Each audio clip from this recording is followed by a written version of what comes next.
Okay, I'm going to go ahead. We've got about 30 people in. I'll go ahead and open. So welcome to New Perspectives, all. As most of you know, New Perspectives is an integral yoga platform that's sponsored by Aro University in Surat, India, as well as Sri Aurobindo Integral Life Center in Surat and here in Fountain Inn, South Carolina.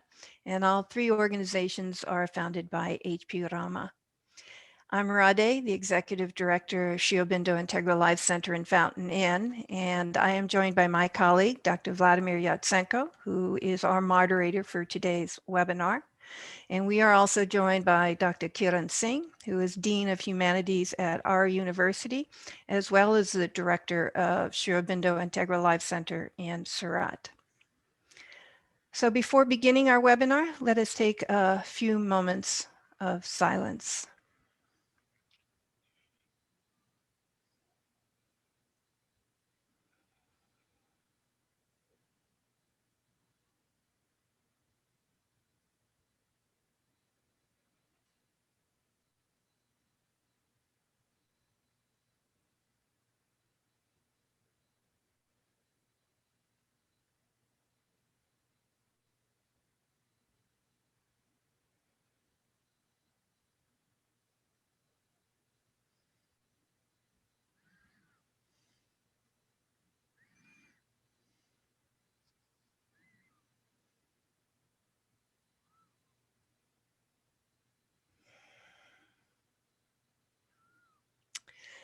As we continue our journey on the evolution of consciousness, we are extremely honored to welcome back by popular demand Dr. Brant Cortright. Dr. Cortright spoke on New Perspectives several weeks ago regarding the psychic being and its evolution and role in integral yoga.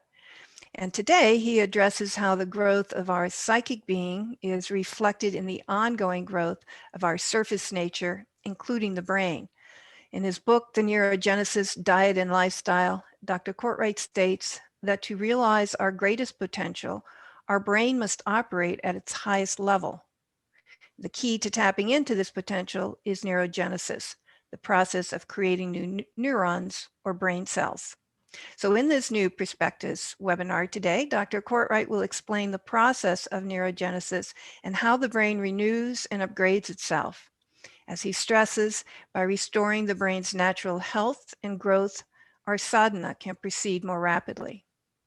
So at this time, I'd like to turn it over to our Dr. Vladimir Yatsenko, who will be our moderator for today and open the New Perspective Forum. Vladimir? Thank you, Radha.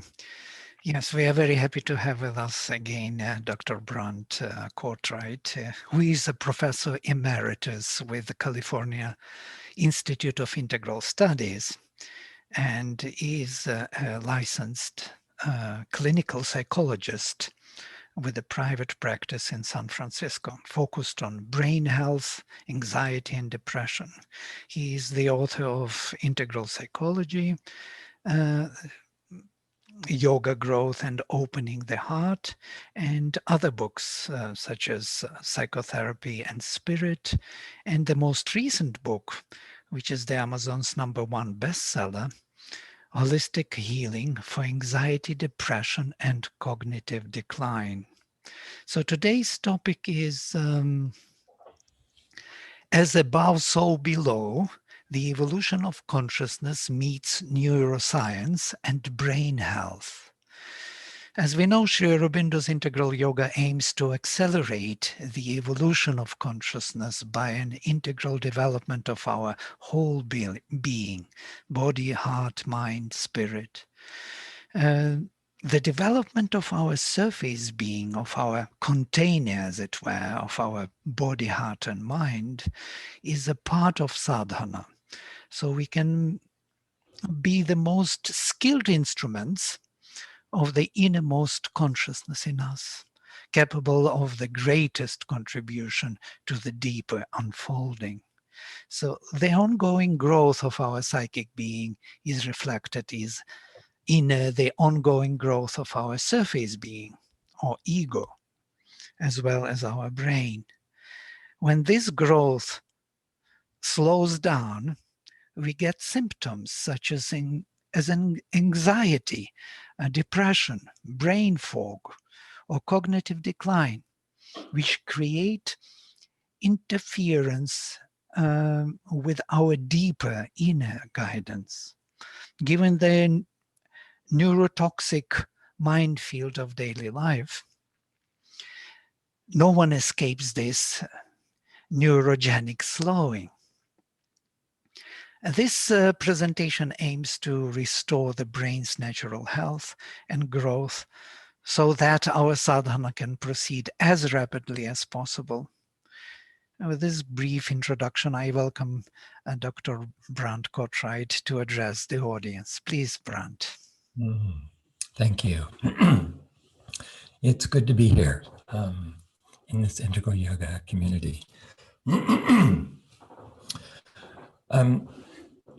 So my work has really been over the past few decades trying to, first of all, understand and wrap my mind around Sri Aurobindo's writings, which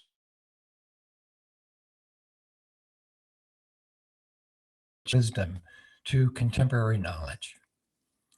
And so the integral yoga or the integral psychology book that I did some years ago was really an attempt to relate integral yoga to contemporary psychology.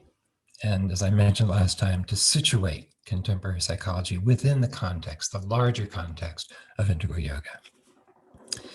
And since then, I've gone on to really look at neuroscience and explore how the functioning of our brain relates to sadhana as well.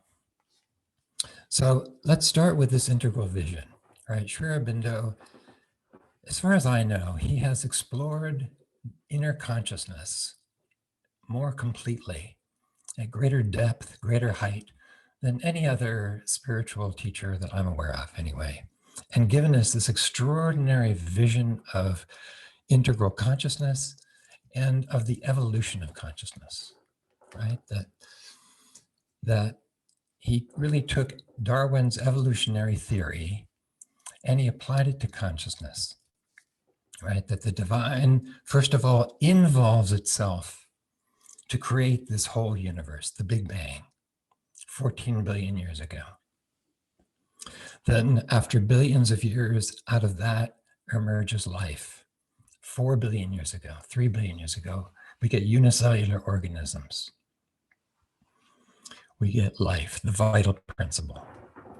Then after another couple billion years, we get the first developments of mind in animals. But in animals, as Sri Aurobindo reminds us, mind is imprisoned by the senses.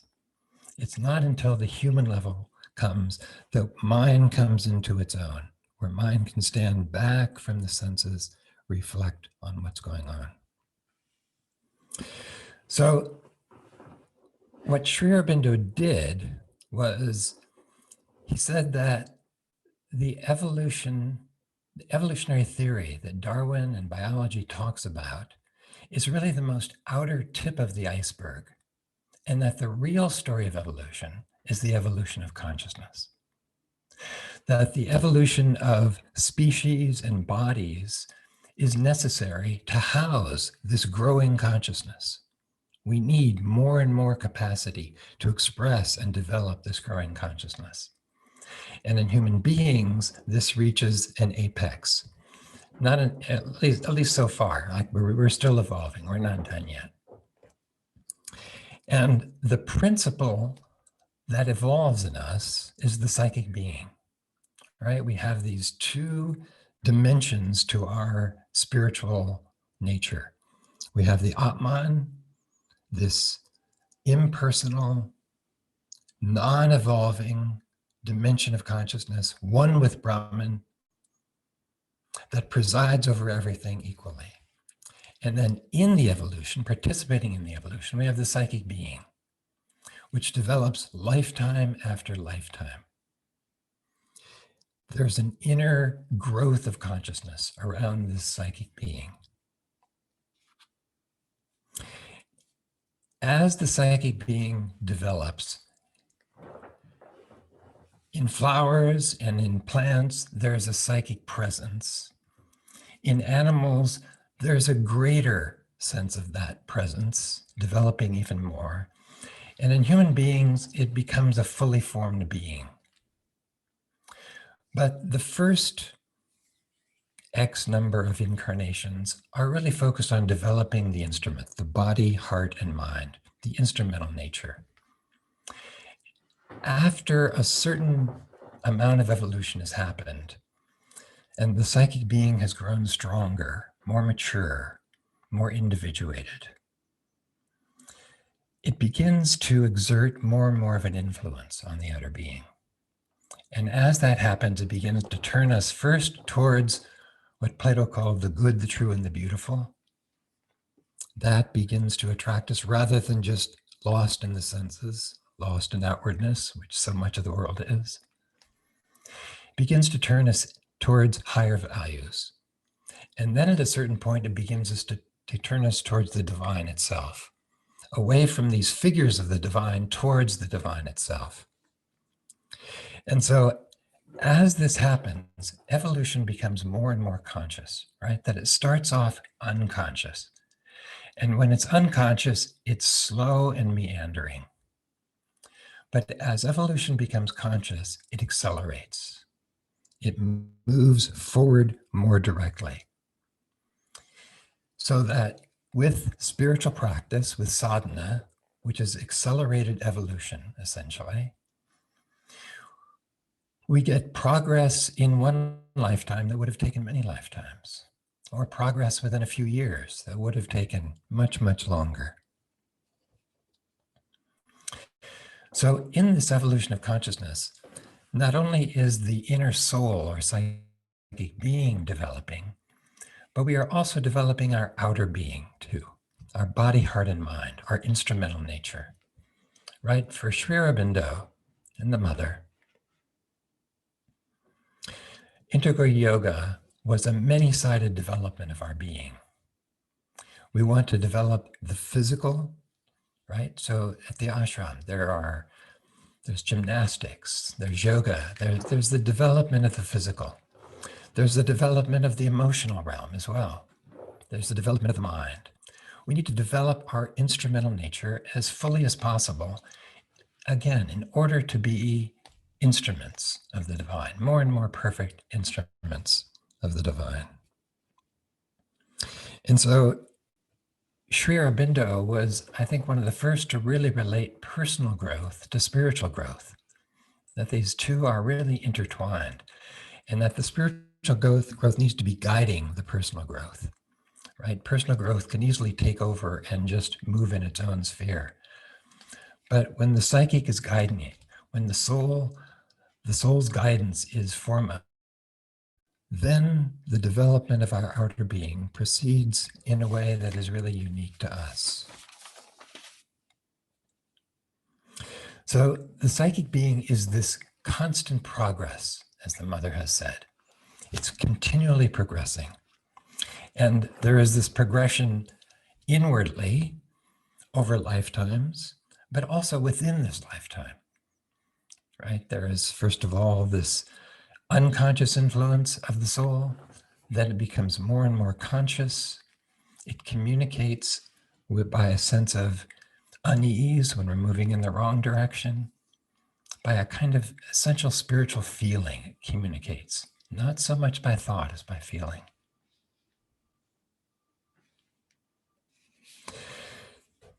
So it seems like in psychology, Western psychology, what it studies is the growth of the outer being, this surface body, heart, mind, self, or ego. And what psychology has discovered is that when the growth of this outer being is blocked, we get symptoms. We get anxiety, we get depression, we get all the myriad types of pain, emotional pain that we see around us. And this happens because we are wounded early on right? Everybody in this planet gets wounded. There are traumas, big T traumas, little t traumas. There are ways in which the parents are unable to fully be there. And so the child develops this ego structure in which the wounds and the hurts get covered over, get defended against. And this creates a certain lack of coherence in the surface self. The authentic self gets, some of that has to get pushed down, and a kind of false self has to develop. So ourselves, our actual egos and selves, are this kind of mixture of some authentic self, but also many defensive structures as well.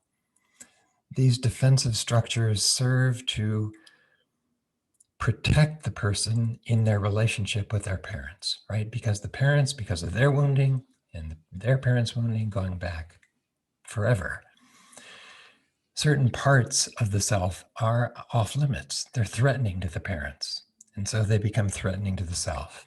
And so we develop these inner splits inside. And psychology attempts to heal those. And as those inner splits get healed, as those early wounds get healed, and the defensive structures fall away and are replaced with more and more authentic self, more and more svabhava, as Sri Aurobindo would say, more and more of our kind of essential nature in this lifetime, there comes about a more and more, a greater coherence, a greater integration, right? The surface self, instead of being split off, becomes more and more whole, more and more complete. And as that happens, growth begins to accelerate. People come into therapy because they're in pain generally. And that pain indicates that they are stuck, that their self has run into obstacles, and it's no longer moving forward. It's stuck. And so the purpose of psychotherapy is to really restore the natural growth of the self, the natural movement and unfolding of the self, so that the person's capacities and abilities can come forward more and more. Now, that's where I've spent much of my life working, researching, and doing clinical work. But in the past, 5, 8 years, I've become more and more interested in how this is also reflected in the brain structure. That when we bring an integral yoga lens to the brain, it's very illuminating. Because it turns out that in neuroscience, our understanding of neuroscience has really transformed in the past decade and a half, 2 decades, with greater capacities for neuroimaging and for understanding on a microscopic level what really happens in the brain. And one of the most powerful things that this has brought forward is how the brain is always growing and moving, right? We think of the brain as a computer, but it's not. A computer is a dead silicon set of chips, but the brain is closer to this living organism that is moving all the time. Every new experience changes the brain. And the brain, it turns out, grows in 2 different ways, called neuroplasticity and neurogenesis. So neuroplasticity we've known about for a few decades now, probably 40, 50 years we've known about. Neuroplasticity, also called synaptogenesis, is the brain making new connections among itself. New experience does this. When the brain needs to heal itself after trauma or a traumatic shock or brain injury, this process of synaptogenesis, of neuroplasticity, the brain makes new connections. And also, new experience makes new connections happen. And then about 20 years ago, it was discovered that actually the brain also makes new brain cells. It was previously believed that it stopped growing in our early 20s. And then it was discovered that actually through the entire lifespan until the day we die, we are also growing new brain cells. At first, that wasn't clear what the implications of that were, but then it became clear that actually our rate, our neurogenic rate, that is the rate at which the brain makes new connections and grows new brain cells, has a powerful effect on our quality of life. So the original experiments were done on mice, where they increased the neurogenic rate of mice by 5 times. And these mice had powerful cognitive enhancement, right? They learned faster, they figured things out faster, they were more creative, and they were also protected against anxiety, stress, and depression. Scientists have gotten very good actually making mice be anxious or stressed or depressed. And since they have the same brain structures as we do, a lot of this information starts there and then gets carried over to humans. So it turns out that together, our rate of making new neurons and our rate of making new connections among our neurons is the major determiner of how we feel. In depression, there is a major slowdown in neurogenesis and in synaptogenesis. In anxiety, there is a major slowdown of these processes. In stress, there is a slowdown of these things. And it turns out that when these things are optimal, that is, when our neurogenic rate is functioning at its highest capacity, we get peak brain performance, right? We get mental clarity. We get the capacity to learn things very, very quickly. And we get this vital feeling of well-being. It feels good to be alive. It feels great to be on Earth. We can hardly wait to get out of bed and meet the day's challenges. And there is robust emotional resilience in this. Resilience means the capacity to bounce back. And life, of course, is always going to knock us over, but our capacity to bounce back is really important.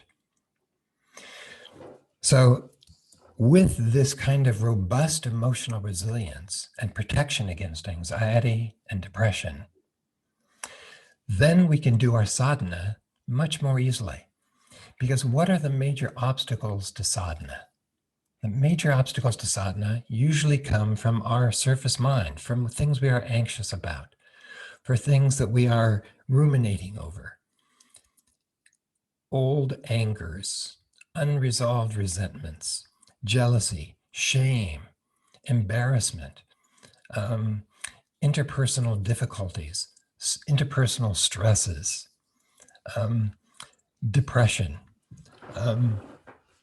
So the brain isn't the cause of consciousness, as the materialistic paradigm would have us believe, but the brain is like a receiver. So this is the metaphor that's used, I think, in a lot of spiritual understandings of the brain, that the brain is kind of like a TV set, right? It's like the signal that comes from, the cable station far away or over the airwaves. But if the TV is broken, we're not going to get a very good signal, right? We want the TV to be operating really well so that it can get the clearest possible signal. It's the same with our consciousness and our brain. We want our brain to be operating at the highest level so that we can receive this consciousness, our inner consciousness, as clearly as possible and do sadhana as clearly as possible. So as I've gotten into this more and more, it's become clear that there are so many neurotoxins in our environment that there has been this kind of general neurogenic slowing, that the brain has become more and more sluggish, and that almost nobody escapes this. So these neurotoxins operate on many different levels.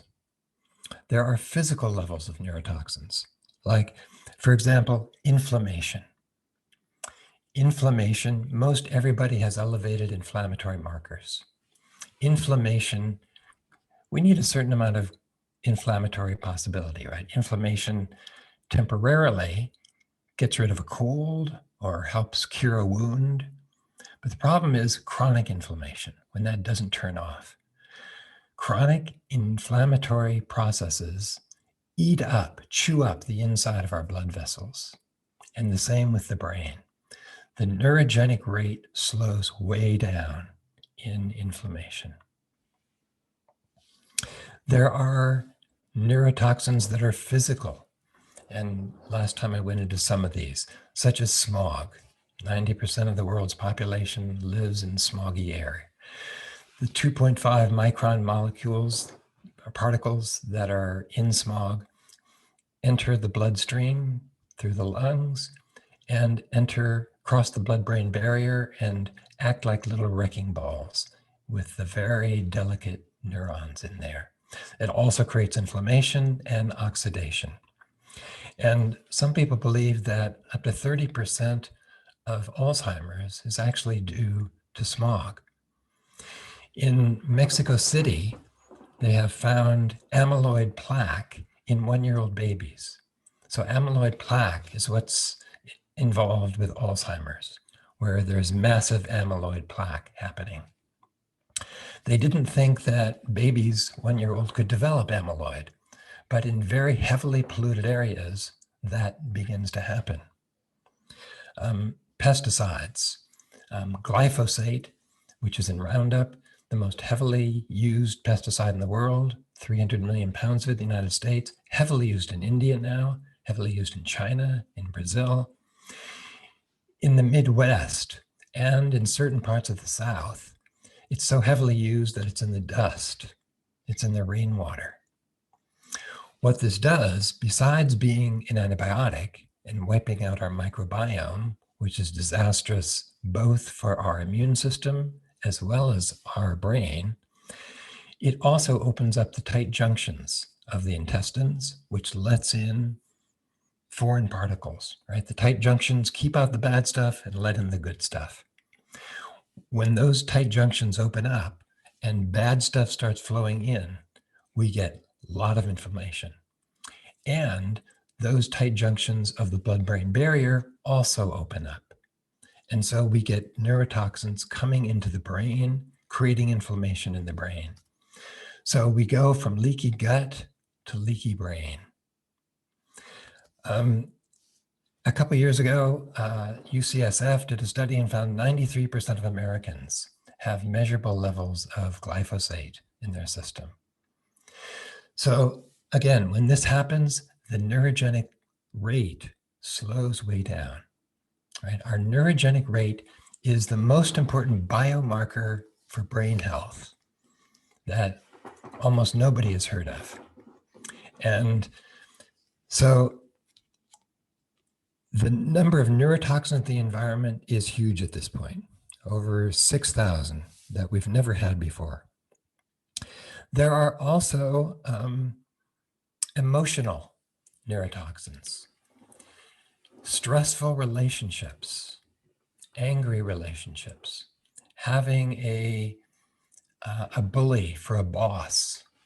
It turns out that stressful relationships produce glucocorticoids, and glucocorticoids directly impact the hippocampus, actually are neurotoxic, actually can kill brain cells in the hippocampus. So let me talk just a little bit about the importance of the hippocampus. So, you know, we have these three brains, our reptilian brainstem, our limbic system, which mammals have, which allows us to have emotions, and our cortex, where we do our thinking. Now, the hippocampus has a very interesting role in all these three levels of who we are. The hippocampus is this crescent moon shaped structure, and there's two of them on each side of the brain. Part of that crescent moon is involved in processing new memories. The hippocampus doesn't store memories, it processes new memories. It's what allows new memories to form. In Alzheimer's massively attacks the hippocampus.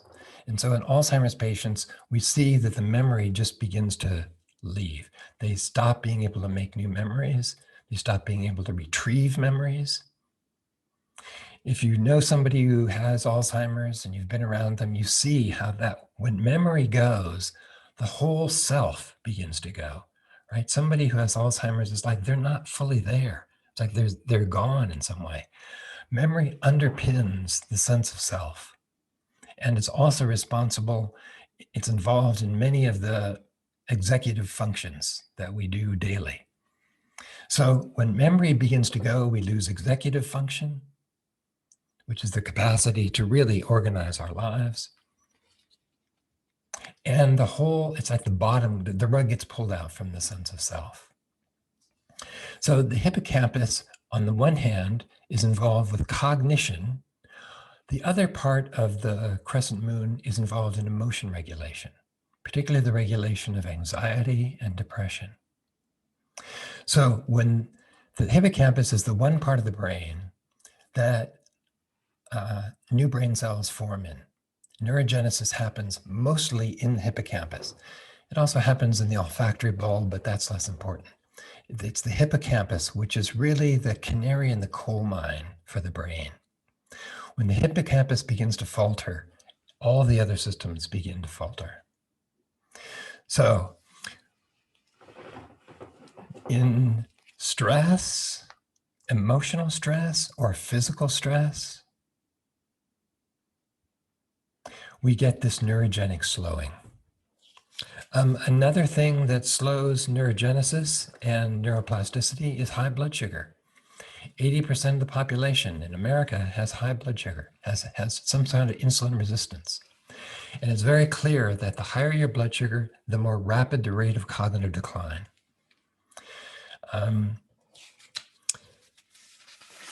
There are also mental and even spiritual ways in which there is a neurogenic slowing. And we don't really have time to go into those because I want to go into some of the good news in all of this, because there's a lot of bad news.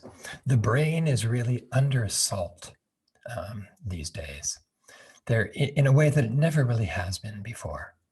And my own sense is that this neurogenic slowing is pretty much of an epidemic, right? Rates of anxiety and depression have skyrocketed in the past 50 years. And it particularly attacks children. Childhood rates of anxiety are up 8 times what they were in the 1960s. Childhood rates of depression are up 5 to 8 times what they were in the 1960s. Not due to better testing, using the exact same standardized tests that were used back then. And with the pandemic, that is shot through the roof. Rates of depression and anxiety are up 4 times what they were before that. And what conventional psychiatry does is basically provide medication that basically suppresses the symptoms. And what my work has been about has been really trying to heal the brain, to kind of restore the brain's growth. That in the same way that the psychic being is always growing, in the same way that the self needs to grow, the brain needs to grow. The brain is this moving, living organism. And when its growth rate is high, everything else lines up. When it becomes sluggish, when it becomes dull, then we get this interference. We get anxiety, we get depression, we get cognitive decline. Rates of Alzheimer's are 5 times what they were in the 60s. There is this neurotoxic minefield in the environment right now. So my own sense is that we need an integral approach to brain health, which in this most recent book I've called holistic, since that's a much more understood word. So holistic healing of the brain means working on all four levels, body, heart, mind, spirit, to restore the natural growth of the brain. So working physically at the level of diet. So the standard American diet, which is abbreviated SAD, is indeed a pretty sorry thing, a pretty sad thing. The standard American diet, which is high carbohydrate, bad fats, low fiber, high processed foods, is a recipe for inflammation, for diabetes, for obesity, for heart disease, for cancer, as well as these mental disorders like anxiety, depression, and cognitive decline. So we want to switch to a brain healthy diet. And I think of the brain healthy diet as composed of four major pillars, which I've been calling neurogenic, low carb, and temporarily ketogenic, if possible, anti-inflammatory, and gut friendly. So the main thing is neurogenic. We want to restore and bring to its highest capacity the neurogenic possibility of the brain. We want to be able to hit our neurogenic stride. And so the book goes into about 40 different nutrients that have been shown to increase neurogenesis. One of these, probably the most important one, are omega-3 fatty acids, fish oil. For those of you who are vegetarian, you would get this from an algae form of omega-3s. But the brain is made up of about 60% fat. And of that fat, a third to a half of it is DHA. DHA is one of the 3 omega-3 fatty acids. So when we do fish oil, we are generally doing EPA and DHA, right? There's also ALA, which isn't very important and is the main omega-3 in flaxseed oil, hemp oil, and some of these other vegetable oils. But it doesn't convert to EPA or DHA very readily. In fact, you can't raise your omega-3 levels by just doing those forms of omega-3. You need to do an algae form of omega-3 if you're vegetarian. Or if you're doing fish oil, you want to have a balance between EPA and DHA, because EPA is an anti-inflammatory and brings those inflammatory levels down. And DHA allows you to build new brain cells and build new connections and get this neurogenic rate going. Sandrine Thuray, a neuroscientist at London's King College, increased the neurogenic rate by 40% simply by adding omega-3s to the diet. And both books, the neurogenesis book and the more recent holistic healing book, go into about 40 different nutrients that have quite dramatic effects on increasing our neurogenic rate. We also, if we are insulin resistant in some way, want to switch to a diet that has healthy fats and a lower carbohydrate load, right? If we are insulin resistant, it means we have what's being called carbohydrate intolerance. And so when you have lactose intolerance, you don't eat lactose. Or if you're gluten intolerant, you don't eat gluten. And similarly with carbohydrate intolerance, you need to decrease the amount of carbohydrates you do. We also want to eat an anti-inflammatory diet. The standard American diet is a pro-inflammatory diet. There are herbs, there are supplements, and there are ways of eating that are very, very anti-inflammatory. And we also want to increase microbial diversity in the gut, which has a big impact on our mood. as well as our cognition. There are a number of probiotic formulas, meaning bacterial strains, that when they come into the gut, they have lowered anxiety levels by 50%, they've lowered depression levels by 50%, and they've increased cognition. So our brain health and our gut health are tied together. So there's this physical level. We also want to work emotionally. So it turns out that stressful relationships, for example, create not only stress hormones in the body, but they also change the brain waves of the person. That is, when we are in a calm, relaxed state, or we are in a state of love or gratitude, appreciation, some of these higher, more psychic states, we get brain waves which are very coherent, very rhythmic. When we feel stressed, this is work done by the HeartMath Institute out of Santa Cruz. When we're stressed, our brain waves become incoherent. They become very jagged. They're moving all over the place. And not only do the brain waves become more coherent, but the heart rhythm also becomes more incoherent, more jagged. These jagged, incoherent brain waves are reflected in elevated glucocorticoid levels. And glucocorticoid levels, again, we need a small amount of stress hormones for short-term stress. But short-term stress isn't what most people complain of. Most people complain of long-term stress. So short-term stress is good. We need to be challenged, just like when we lift a weight with a muscle to increase the muscle. Temporary stress breaks down the muscle and it grows back stronger. But if we keep doing that, it simply breaks down the muscle and it goes away.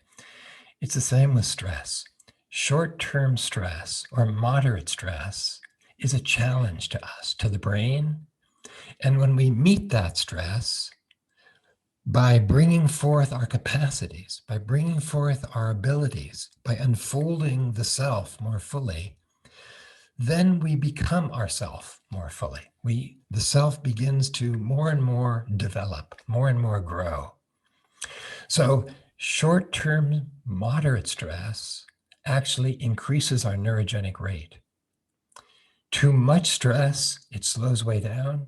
Too little stress, it also slows way down.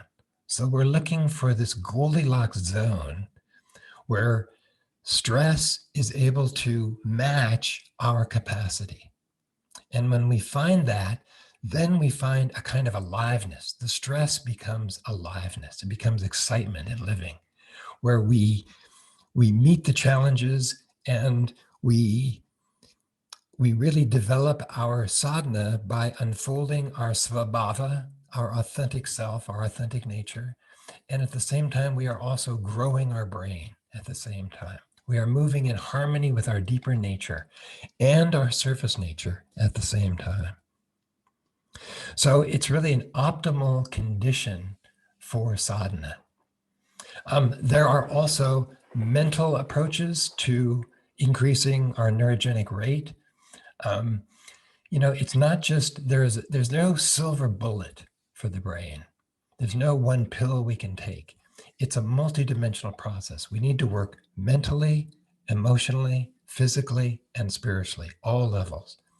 And mentally, what we're talking about, we're really talking about lifelong learning. When we learn new things, that stimulates our neurogenic rate.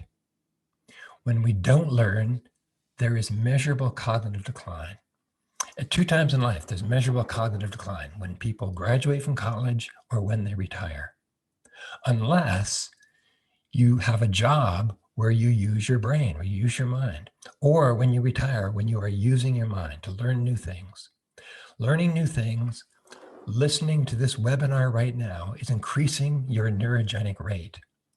And we want to do that throughout our entire lifespan. We want to be learning new things, whether that's walking home a new way, going to a foreign country, reading, writing is also good, even if it's just email.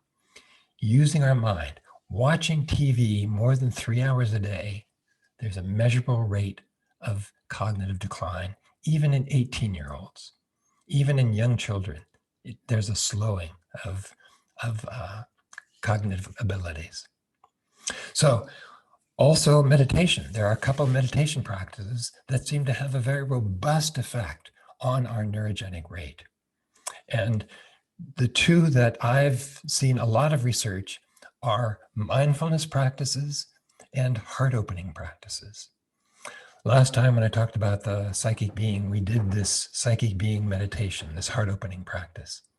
That has a powerful effect on our neurogenic rate. Similarly with mindfulness practices, the entire length of the hippocampus begins to light up when we do meditation.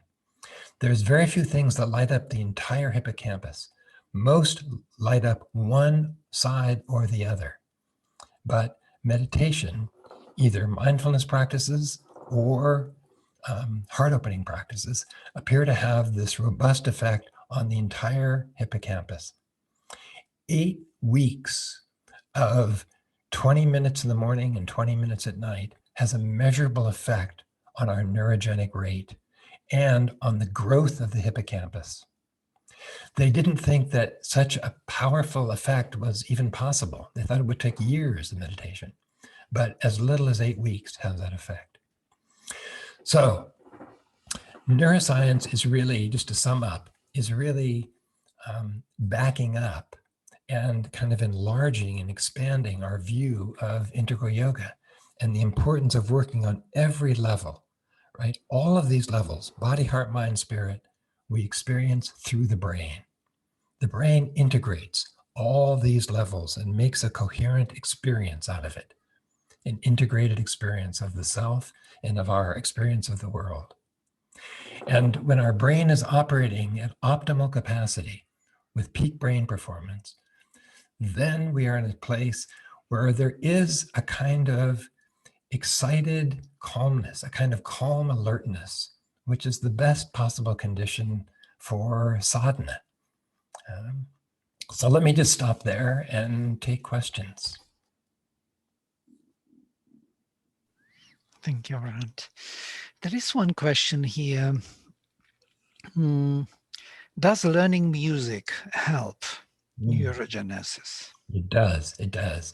So ideally, we want to exercise both sides of the brain, right? We have two hemispheres, the right and the left. The left hemisphere controls the right part of the body and vice versa.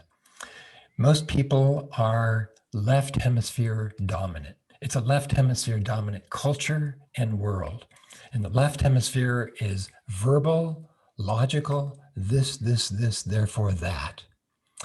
The right hemisphere is intuitive, visual spatial, responsible for autobiographical memory and music. And so just learning a musical instrument or playing music does increase our neurogenic rate on the right hemisphere. We ideally want both hemispheres to be living and growing, but music is one powerful way of doing that, yes. There was some research recently, which I read just on internet about that this division on left and right brain is not totally the case. Yeah, yes, yeah. There's something else is going on. Something more complex. That's right. In some ways, it's too simple to divide them that way, and yet in other ways, it's also very useful to divide them that way. It's like there's specialization, but there's also a way in which everything happens everywhere too. So, but if there's injury to one side of the brain, certain functions will simply be lost. I also just had a question if I could ask, because you had mentioned, Dr. Cortright, very specifically mindfulness. So I'm curious why you've selected mindfulness amongst other meditation methods other than those that are heart-centered, or if it's simply that this is a well-known method that people are familiar with. Yeah, so meditation was not really explored by neuroscientists for a long time because they thought not much is happening there. But if you meditate, you realize, well, actually, there's a lot happening there. It's a very dynamic process. And so at a certain point, there began to be more and more neuroscientists who were Buddhists. The Dalai Lama would meet with neuroscientists and they would have discussions about mostly Buddhism, mindfulness, and neuroscience. And so neuroscientists began to explore meditation.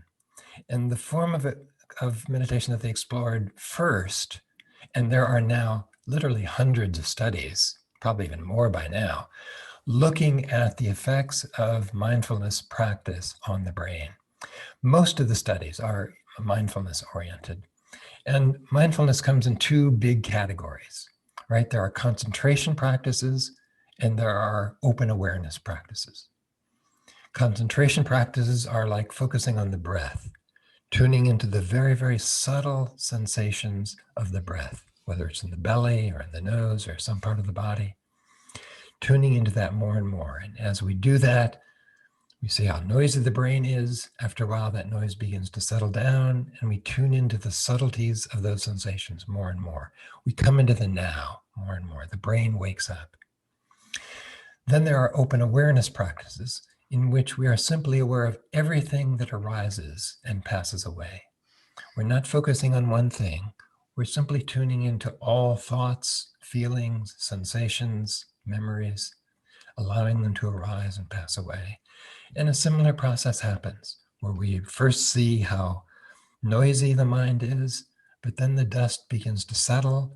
The mind wakes up more and more. We come into the present moment more and more. Quiet. There's a kind of silence that happens as the mind more and more wakes up. So those are the two main forms that have been explored so far. And there's a lot of both neural imaging as well as research looking at the effects on emotion and cognition. Yeah. So basically what you say, may I clarify this, that becoming more and more aware of the processes, inner processes in the mind. So silence actually triggers that or helps that to bring the awareness of a deeper consciousness in us or the witness in us, actually stimulates the development of brain. Yes, yeah. Isn't that amazing that sadhana, the spiritual practice, is one of the best things we can do for our brain as well? That's amazing. Yeah. There are more questions here. Now, what can be done to help negative environment factors affecting the brain? That's a great question. It depends on what these negative factors are. If you live in a really smoggy city, it would be really great to get an air filter to breathe inside so that you're not getting these 2-micron particles and below into your brain. It would be good if you had an environment that was physically clean like that. If we're talking about a job that is really stressful, then we look for ways in which we can reduce stress.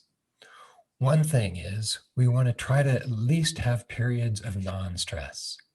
And so to be able to have, like, for example, exercise, aerobic exercise, yoga, any sort of exercise will create initially more physical stress, but then afterwards there is less. And we get this kind of reset, right? So in chronic stress, we have a kind of sympathetic nervous system overdrive, right? We've got the sympathetic and the parasympathetic system. Sympathetic nervous system is when we're about to be involved in a car crash, right? Just adrenaline, glucocorticoids, they course through the system. The parasympathetic is when afterwards we relax, we digest, we repair the body at that point, we calm down. We want a balance between the two. We live in a sympathetic dominant culture, at least in the West. We want a balance between the two. And so if you are in a very stressful job, then you want to have time off. You want to have downtime. You want to have times where you are not stressed so your nervous system can reset. and those glucocorticoid levels can come down. It's chronic stress, which is the big problem. If we're talking about a stressful relationship or a stressful marriage, for example, that's a real problem. They've looked at, being lonely or being alone is also very stressful. Not being in any relationship is very stressful. Loneliness is a bigger risk factor than smoking for heart disease and for depression. There's a neurogenic slowing that comes when we don't have enough contact. Good relationships, loving, supportive relationships are neurogenic, right? In love, they've actually measured this. In love, we get extra oxytocin, we get a reduction in glucocorticoids, and oxytocin is highly neurogenic. It stimulates new brain cells and new synapses. In the same way that glucocorticoids diminish that, love increases that. So loving relationships is highly neurogenic. If you're in a stressful marriage, so relationships are good, but they need to be good relationships. Stressful relationships are also damaging to the brain. They've looked at marriages, long-term marriages, where there is hostility, where there's a lot of anger, and they find heart disease goes way up, the glucocorticoid levels are way up, people die sooner in those kind of marriages. So we need relationships, but they need to be positive, loving relationships and genuinely loving relationships, not just a marriage in name only. It needs to be a genuinely supportive, loving relationship. So it just depends on what kind of stress we're talking about. We want to reduce that stress, eliminate it if possible, or make it moderate if it's not neurotoxic. But it just depends. Sometimes we're not situated in such a way that we can do that, in which case then we need to find alternative ways of getting emotional gratification. If we're not going to get it at work, we need to get it outside of work. Maybe we need to volunteer somewhere. Maybe we need to teach yoga we can have other identities than simply our work identity, through which we get nourishing, affirming support, which will be helpful for the brain. So it depends on the context, and there's a lot more detail we could go into here. Mm-hmm. Wonderful. So love is a major medicine, basically. It is, yes. But it needs to be real love. Can't be just sort of a picture of it. That's right. And, it's kind of interesting that neuroscience is sort of validating what spiritual traditions have said for thousands of years, right? That peace is a good thing for us, that love is a good thing for us. I mean, in some ways it seems obvious, but it's interesting that there is a neuroscientific validation of this as well. Oh, very nice. There are more questions here. Does one with a long-standing mental illness need to do something specific for healing that you did not mention? Is toxic medication absolutely necessary? Are there healthier alternatives? Yeah, that's a very big question. And it depends on the type of mental illness we're talking about. So depression, for example, the longer a person has been depressed, the greater the cognitive decline and the greater the cortical shrinkage. The brain actually shrinks in depression. And the longer the person has been depressed, the greater the cortical shrinkage. So there's also a neurogenic slowing in that process as well. So antidepressants don't work by increasing a so-called serotonin deficiency in the brain, but by increasing serotonin, that increases the neurogenic rate. And so antidepressants, SSRIs, can be helpful in the short run because they stimulate this neurogenic rate. But over time, it causes the brain to downregulate neurogenesis, and synaptogenesis. And so they become increasingly hard to get off of. And they also have side effects. First of all, they don't work for more than 50% of the people.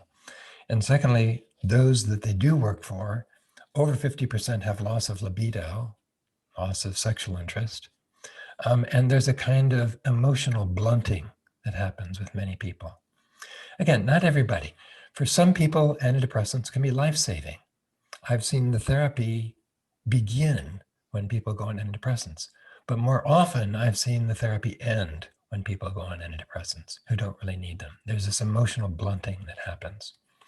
So the book is really about how to actually heal the brain naturally, as opposed to using psychiatric medications.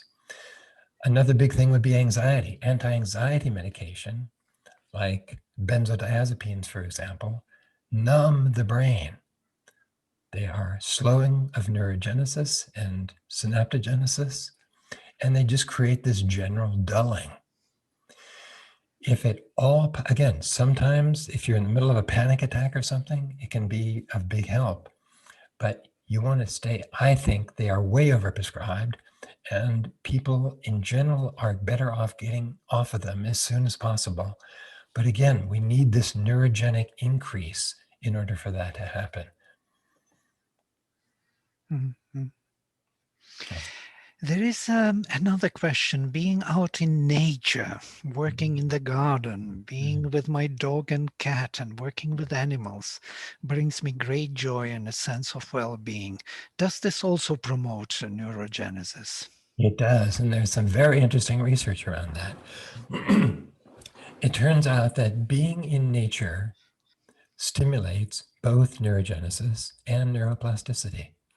The very complex visual stimulation you get from nature, as well as the smells, it increases the parasympathetic nervous system, and it is highly neurogenic. Even having some plants in the house is helpful for a neurogenic increase. But particularly being in nature, gardening, fantastic. Being in nature is highly neurogenic. Yes. Mm-hmm. A walk in the park, if you live in the city, will do wonders for you. Yes. Mm-hmm. You know, I think too, Vladimir, I know there's still a couple questions, but I've seen Karen G turn off her mic a couple times, turn it on. I think she's got a question too she'd like to ask. Sure, please, Karen. Thank you, Radhiji. Actually, I want to ask that I see the world is in rapid growth of, mind evolution. But so with that emotional pattern has been gone down. What exactly you suggest that, what this brain cell can help us in, developing that? In developing the emotional? Right. Yeah, good. That's right. It almost seems as if evolution, in order to bring forward the capacities of the mind, had to kind of push down the emotional piece, right? We get this wounding, we get this unconscious defensive nature that just sort of pushes down, suppresses, represses, disowns major portions of our emotional life. And my own view is that evolution is moving towards a development of mind that also integrates the emotions, where we can have a fully alive mind, heart, and body. And so Sri Aurobindo and the mother in the school and in the yoga focused a lot on art as a way to enhance and develop the emotional being. And my own feeling is that these days we also have Western psychology, which makes a study of the vital being. That's really what it's about, looking at ways in which our vital being has become wounded, shrunken, shriveled, contracted, and how to once again release it so it can come into its fullness. That's really what it's about. It's not just about taking care of mental illness, which severe mental illness, it doesn't really know much what to do other than suppress symptoms. But in terms of the sort of the normal neurotic of everyday life, thee and me. That's where psychology, I think, has the most to offer about really getting into these early wounds and these interpersonal patterns that create pain in our lives, that create discomfort, that create stress, where we're with people who, because of our early attachment patterns, we keep repeating them. We keep picking the same wrong partners. We keep being in relationships that are toxic. Being able to really have a kind of emotional freedom and a relational freedom that we don't have when we just stay stuck in those early patterns. So I think of psychology as having a lot to offer integral yoga in this regard, in sort of freeing up our vital being, our emotional being. And as that happens, that also becomes neurogenic, right? Because these wounds, these contractions also operate as a level of stress in the system, right? What keeps our defenses going is an unconscious level of anxiety or stress. And our defenses run on fear and anxiety, most of it unconscious. And so it's like a chronic level of stress in the body. As that changes and as that lifts, there's a calmness which comes in, which is good for the brain, as well as frees up this whole emotional and relational dimension of our lives. Mhm. Thank you. Thank you. There is another difficult question for me too, maybe, regarding glucocorticoids. Glucocorticoids, yes. Glucocorticoids. What is the effect and meaning of the corticosteroids, synthetic, as medicine in terms of the brain health and neuroscience? There's some medicine which I have no idea about. Like taking cortisone shots. Yes, corticosteroids. Corticosteroids, yes. Yeah, corticosteroid. Yeah, they're used generally to reduce inflammation. And over the short run, they do have that effect. They reduce inflammation. But when they are chronic in the system, they have the opposite effect. They increase inflammation.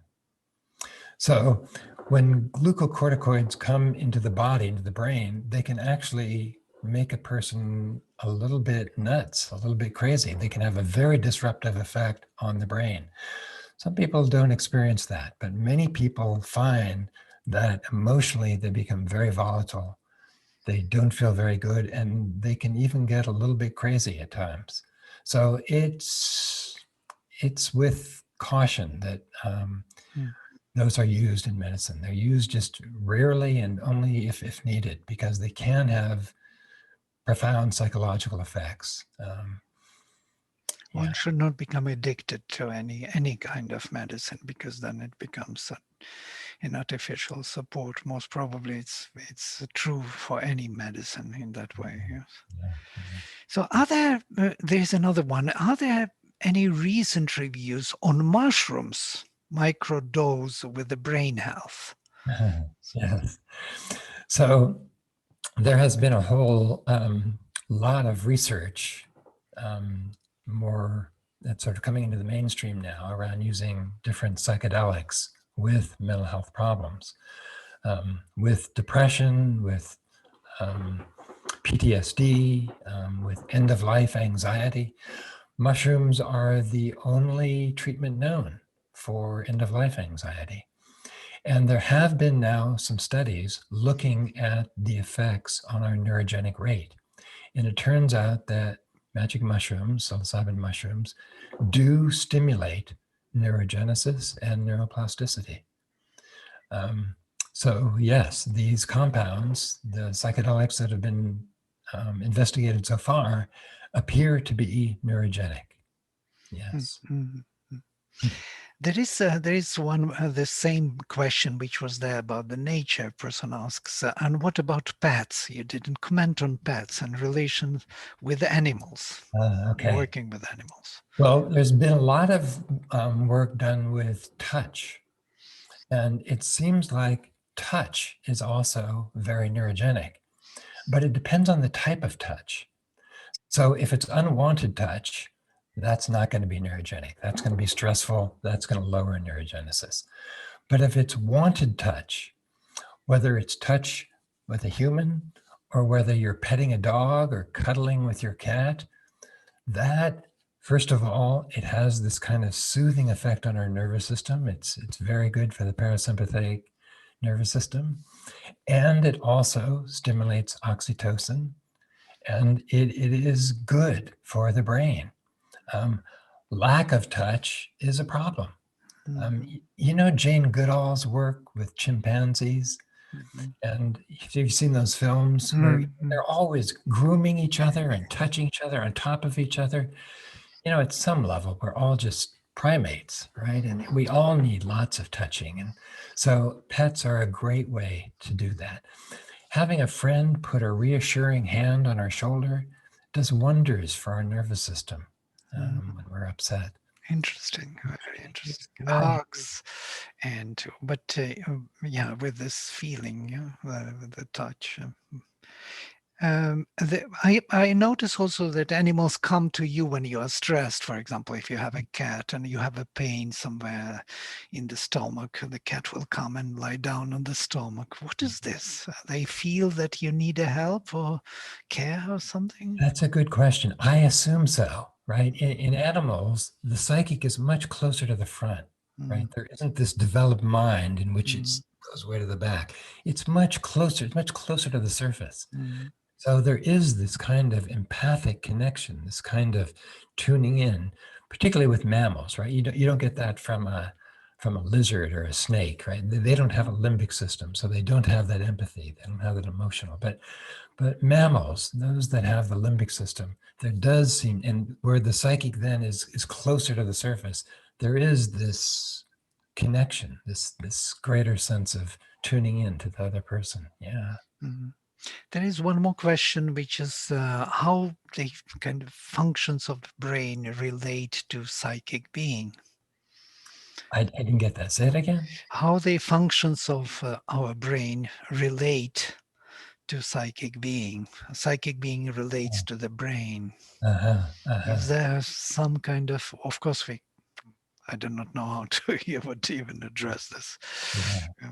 I'm not quite sure either. I guess I think of it as if the brain is operating at peak capacity, as clearly, as smoothly, as coherently as possible, then there is the least obstruction to the psychic's influence and to the psychic direction and guidance. So when the brain is not operating well, we get all this static, we get all this interference. And that prevents us from tuning into the deeper psychic aspiration and guidance. So I think of it that way. Now, as the psychic transformation takes place, right, as the body becomes more psychicized because the psychic is connected to the body, how that works with the brain is a very interesting area of research for future integral yoga neuroscientists to look at.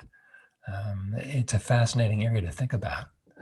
Yeah. What kind of changes brain will undergo when the psychic is awakened in the front? Very interesting to see. Yes. Right. I have also one question from myself. That's about, can there be any pill, a happiness pill that you get some kind of chemical or some substance into yourself and brain becomes happy and you get all the bliss of the spirit? And is there a way, because some people think about it in those terms, yes, how to get that pill, that allopathic medicine which would solve all the problems? Yeah. Is there a possibility of such kind at all? I can't imagine that there is, right? The development of consciousness means that we have to become conscious on all of these deep, deep levels. We have to develop our being to come to the state of maturity, right? What you're talking about, is there a pill for enlightenment, or is there a pill for the psychic to fully come forward?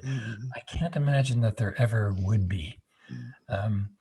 there may be temporary experiences of opening to these deeper places, right? The psychedelics may have a kind of window into that, but they certainly aren't a path into it. They aren't an easy way to get there.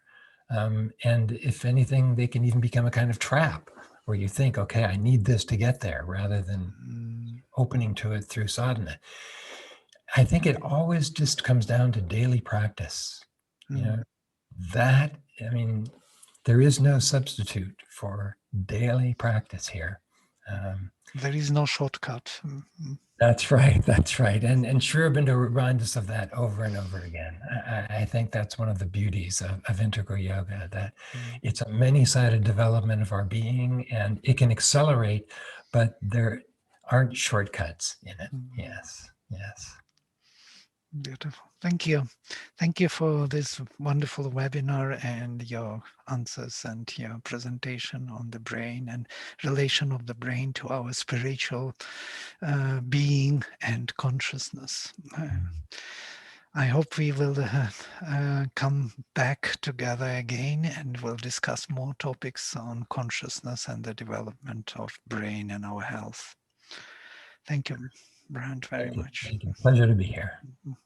I'm just going to remind everybody very quickly, we'll be sending out an email later today or tomorrow. Next Saturday, we have Dr. Sumitra Basu returning for part 2 on the overmental and supramental consciousness. So you should be receiving an email and Zoom registration link shortly. And I too would just like to thank you so very much, Dr. Cortright, for your illuminating talk. Very, very interesting. Thank you. Namaste. Namaste.